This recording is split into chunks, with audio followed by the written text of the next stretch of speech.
Zaten bu Fatih projesinde çocuk işte internete istediği siteye, istediği sayfaya giremiyor. Yani tamamen bakanlığın, milli eğitimin mevzuatına uygun erişebileceği sitelere erişebiliyor. Yani burada sosyal paylaşım sitelerine girme imkanı bulamayacak. Yani öyle bir sınırlama zaten var.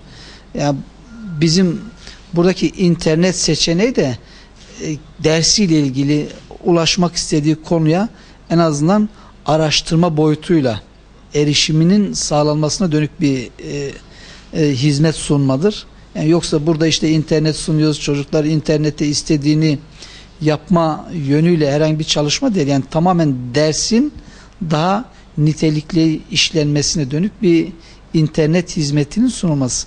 Bakanlığın zaten şu an kendi bakanlığın sayfasında istediğiniz sosyal medyada şu an gündemde olan hususlarla ilgili zaten o tür sayfalara erişim bakanlık tarafından engelleniyor. Yani daha çok eğitim amaçlı sitelere ulaşabilmeye dönük bir hizmet.